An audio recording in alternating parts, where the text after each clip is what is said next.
Ассалаумағалейкум, құрметті футбол сүйер қауым.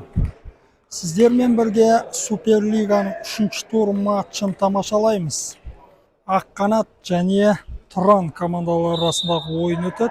Біздің сол жағымызда сары көк жейдеде ол Тұран командасы болса, оң жағымызда Аққанат командасы. Командалар құрамымен таныстырып өтем. Тұран командасының қақпашысы 1-ші нөмірде Мардан Маматаев, 22-ші Есей Әбдібай, 17-ші Рысбек Хайдаров, 10-ші нөмірде Хамид Шәміл, 13-ші Диас Тілеуқабыл, Денислам Пірімқұл, Нұрсұлтан Какубаев, Димаш Құдайберген, Нұрболат Кенжехан, Асқарбек Елеубекұлы, Ғабиден Бекжанұлы және 27-ші нөмірде Наурыз Әшенов. Қазір төрешілердің сықырғы шалынатын болады. Осылайша матч басталды. Міне Тілеуқабылдың пасынан соң.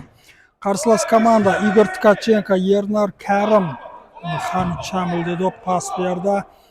Шабуыл ұйымдастыруға тырысады. Тұран футболшылары сол аяқпен соқпеді. Нұрболат Шабдыкерім, Исламбек Ергешев, Нұрдәулет Нұралбек, Нұрдәулет Нұрмұхан, Азамат Қуандық, Мақсат Насыров, Диас Ахметов, Бекзат Ордабай қақпашы 1-ші нөмірде. Қазір Самат Бертай, Саги Әнет, Мәди Әнет 9-ші нөмірде. Мәди Әнет қазір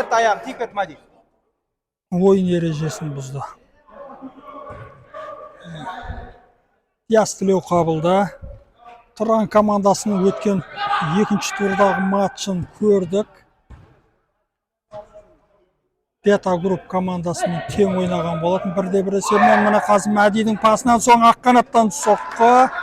Бұл жерде Маматаевтың қақпасына соққы бағыттаған ойыншы ол Самат Бертай болатын. Алайда ол қақпаға анық соққы бағыттай алмады. Сол үшін де есеп ашылмады. Енді Тұраннан қауіпті жағдай. Бұрыштама доп. Жоқ, аут бұл жерде төреш тимейді дейді. Нұрмұхан Пепе. Мәдиге келді. Хамид Шәміл допты алып қойды. Хамидтан соққы болады. Қарсыласқа тиді. Әлде Тұран футболшылары шабуыл ұйымдастырып жатыр. Варан допты сұрауда. Міне Варанға доп келді. Нұрболат Кенжехан. Маматаевпен ойнады. Мардан өз шабуылға өтті. Допты алыстатып алды. Қақпа бос, жылдам ойнау керек. Пепенің пасынан соң әлде Аққанатта шабуыл үлгерді. Диас Тілеуқабыл жақсы жылдам. Мәди Әнет доппен бұл жер төреш сықырғын шалды. Аққанат футболшылары допты ойынға қосатынын айтты. Мәди Әнетке қарсы ойын ережесі бұзылған болатын. Есеп 0-0. Бірінші таймның 3-ші минута. Пепе.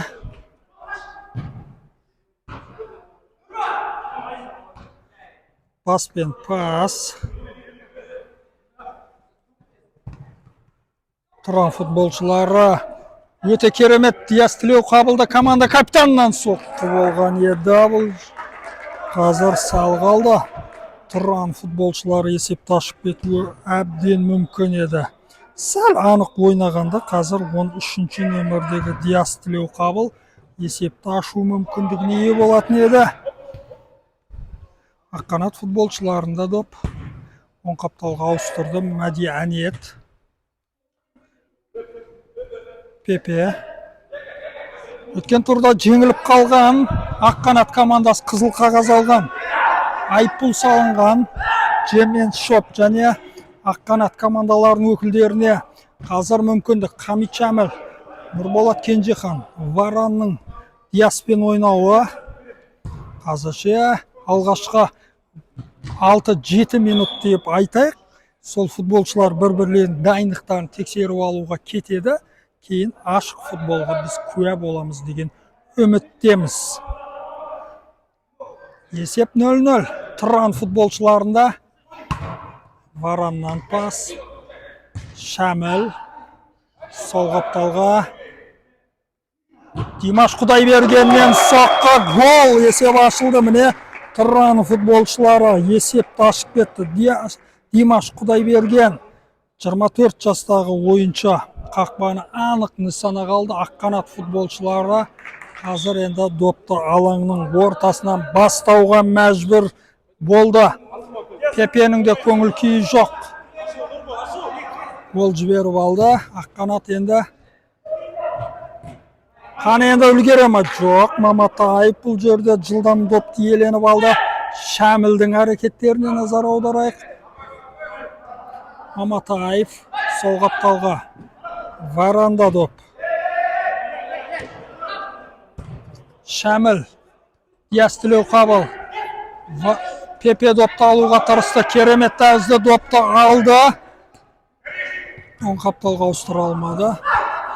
Аққанат футболшыларында Диас допты алды. Жылдам ойнай ма? Тұран ойыншылары қайтадан бастайды шабыл. Димаш Құдайберген керемет ойнап жатыр бүгінгі матчта. Гол соға алды. Пас. Жоқ, бұл жерді қас үлгермеді. Осылайша Аққанат командасына Тұран ойыншылар шабуыл ұйымдастыруға тырысады. Әшенов алаңға шықты. Ардагер ойыншы екенін бір рет айтып өттік. Пепеден пас болды. Міне Әшенов өзінің тәжірибесін көрсетуге тырысады. Керемет. Димаш Құдайберген тағы бір соққы болу керек еді. Ол пас беруге тырысты. Қазір есепті 2-0-ге жеткізіп кетуі әбден мүмкін еді. Мүмкіндік. Екінші гол соғып алса, Аққанатпен ойында міне қазір соққы гол. Есеп 2-0. Димаш Құдайберген гол авторы. Аққанат футболшылары қиын жағдайға түсіп қалды. Бірінші таймның 7-ші минуты. Димаш Құдайбергеннің дублі Аққанат футболшыларын көңіл күйлерін түсіріп бастады. Енді не болады? Аққанат қалай ойын көрсетеді, жауап береді. Он қапталға ауыстырды. Футболшылар жылдам қақпашының ойынға араластырып ойнауда. Міне бұл да қателік болды. Хамит Шәміл допты ойынға қосады. Тұран футболшылары бірінші таймның өзінде матч тағдырын шешуге тырысып жатыр. Пас. Жоқ, бұл жерде қазір тағы бір мүмкіндік. Ғабиден. 21-ші нөмірде Ғабиден Бекжанұлы. Өзінің жылдамдығымен қарсыласты қиын жағдайға салуға тырысып жатыр. Бұрыштама доп. Аққанат футболшыларында олардың да күштері жетеді. Алыстан соққа Ғабиденнің қолына тиген үшін төреші ысқырық шалды. Аққанат футболшылары қазір допты айып добыны орындайтын болады. 4-ші нөмірдегі Самат Бертай. Қазір Самат айып добыны орындайтын болады. Қақпаға тікелей соққы бағыттай ма, әлде пас бере ма? Он қапталда әріптес дайын тұр. Міне тікелей соққы Мардан Маматаевтан сейф болды. Самат оң аяғымен айналдырып, шиырып қақпаның сол бұрышын нысанаға алуға тырысқан болатын. Алайда гол соғылмады. 2-0 Димаш Құдайбергеннің дублі қазірше Тұран командасына 2-0 есебінде жеңісті сыйлауда. Маматаевта шығып кете алды. Саматтан пас. Әлде қаны соққы бола ма? Жоқ. Жылдам ойнау керек Аққанат футболшылары. Бұл жерде Нұрболат Шәбдікерімде мүмкіндік болды. Тоқтатып отырмай соққы бағыттау керек еді Нұрболат Шәбдікерім. Сол кезде қарсылас қиын жағдайға түсетін еді. Ғабиден Бекжанұлы қайтадан Ғабиденге келді. Аққанат қорғанады. Соққы қақпаның бағанасына доп тиіп қалды. Қазір 3-ші голды алып шығатын еді қақпашы. Өз Аққанаттың бақытына доп қақпаға тиіп қайтты.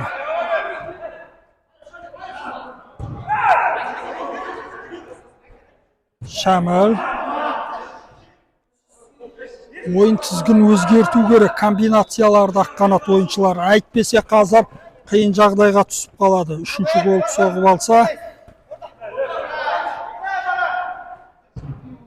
соққы бұрыштама доп бола ма? Жоқ, ешкімге тиген жоқ.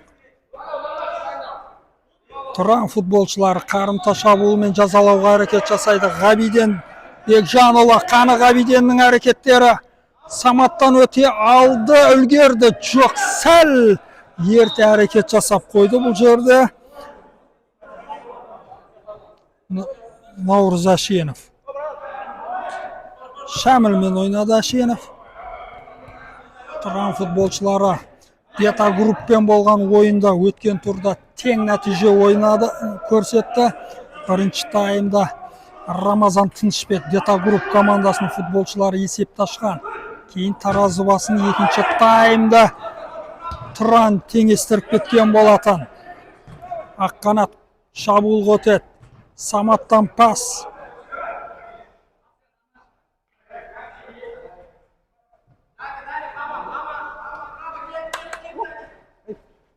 Қақбаша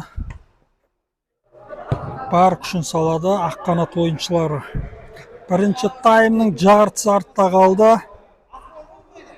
Мардан Маматаевтың да сейфіне куә болған сәтті көрдік. Куә болдық. Шәміл Маматаевпен ойнады. Әшенов алаң ортасында. Міне қақбаш көп ұстап тұруға болмайды. Прессинг қолдану керек. Міне солай допсыз әрекет жасап қиын жағдайға салуға тырысып жатыр Аққанат ойыншылары. Ғабиден Бекжанұлынан пас болды, Саматтан өтпеді. Аққанат шабуылға өтеді. Бар күшін салып намысқа тырысады. Оларда қазір Тұранның соққан екі голын қарсылас қақпасына тоғытуға тырысады. Алаңда допты сақтап қалған Саматқа қарсы Димаш Құдайберген ойын ережесін бұзды. Төрешілер ысқырық шалды.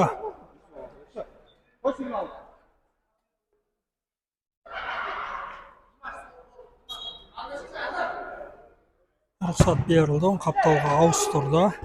Соққы Мардан Маматаевқа келді доп. Димаш өте ала ма? Екі ойыншы қарсылық танытады. Жоқ, қорғаушымен ойнайды. Шәміл Ғабиден. Ойын ережесі бұзылды. Ралан бұл жерде ысқырық шалуға мәжбүр болды. Тұран футболшылары айыпдобын орындайды. Қалған 10 минуттың ішінде голдар тамашалаймыз ба біз?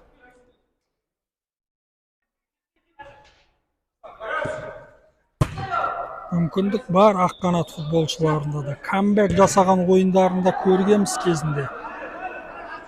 Бірақ оған Тұран жол бере ме екен бұндай ойынмен?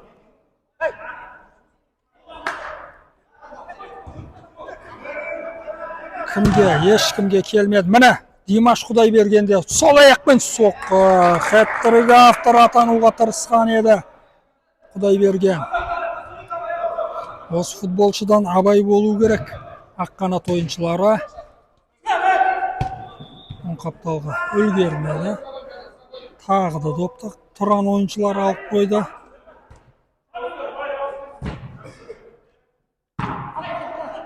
Есеп 2-0. Осы футболшы 2 гол соққан Димаш. Шәмілмен ойнады. Хамид Ғабиден. Бір-бірлеріне допты жеткізіп асықпай ойнайды. Себебі 2 гол айырмашылығы.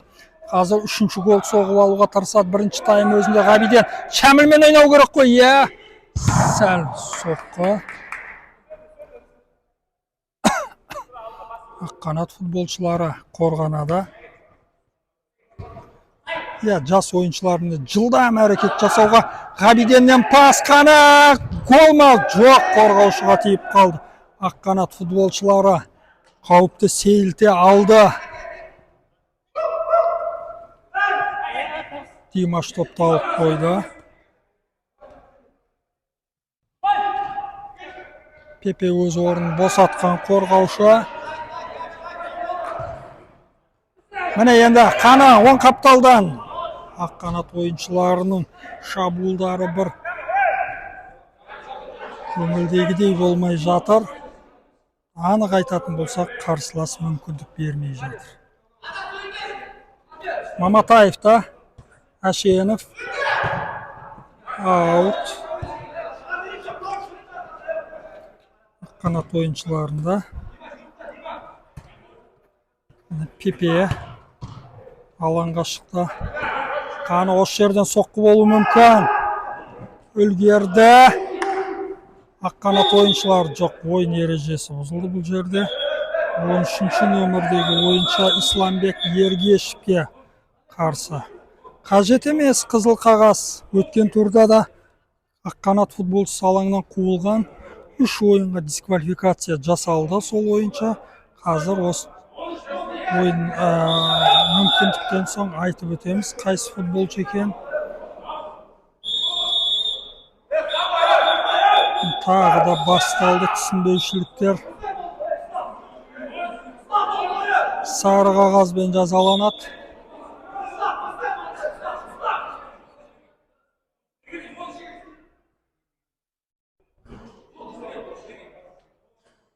Эмоцияға берілмеу керек, ойнау керек футбол. Қажет емес. Сары қағаз көрсетілетін болса, қазір екінші таймда да әлі мүмкіндіктер болады. Қызыл қағаз алып алаңнан қуылатын болса, командасын қиын жағдайға салып қояды. Қайсы футболшы болса да ескеру керек осы жайттарды. Рұқсат берілді. Пепеден соққы бұрыштама доп болады. Себебі Мардан Маматаевқа доп тиді. Жоқ. Төрешілер аут дейді. Тұранның шабуылы.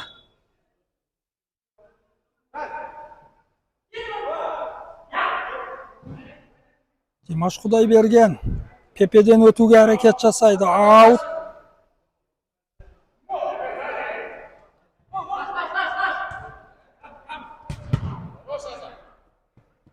Маматаев аут.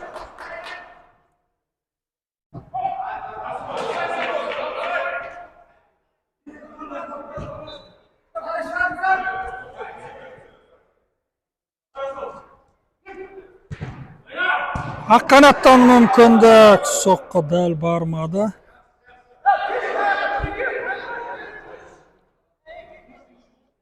Аут.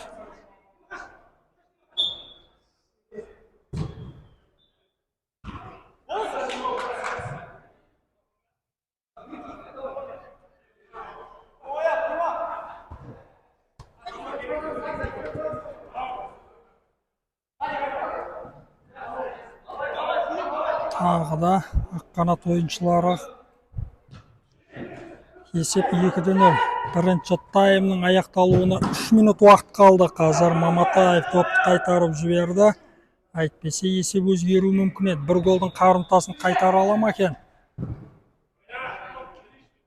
Аққанат ойыншылары қателікке бой алдырды.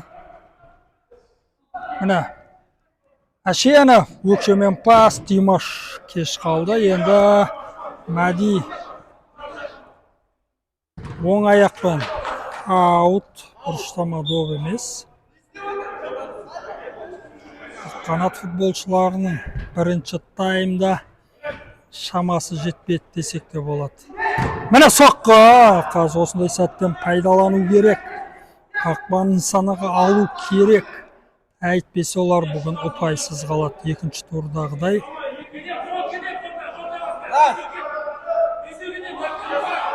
Шамыл допты ойын қосты. 1 минуттан соң төреші ысқырық алатын болады.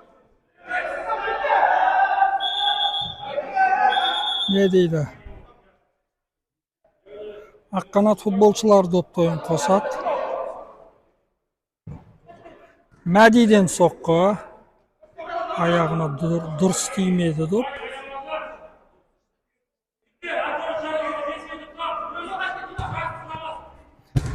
Димаш Құдайбергеннің 2 голы міне қазір жарақат алған секілді. Осы ойыншы Тұран командасына жеңіс сыйлауда.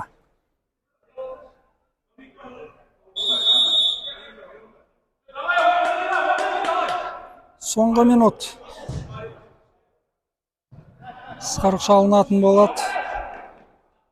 Тұран Аққанат 2-0. Ең соңғы комбинациялардың бірі.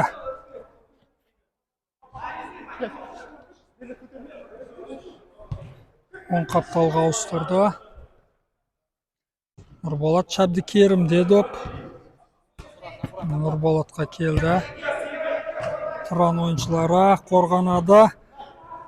Өкшемен допты қайтара алмады. Қаны бір соққы керек. Жойқан осы жерде Нұрболат Шабдикерім. Оң қапталға Мәдиге ауыстырды. Мәди сол аяқпен рикошет, гол! Аққанат үзіліс алдында бір голдың қарымтасын қайтарды. 9-шы нөмірдегі Мәди Әнет есепті 2-1-ге жеткізді. Міне төрешілердің ысқырығы шалынды. Кішігірім үзіліс, кейін екінші таймда біз жолығамыз. 2-1.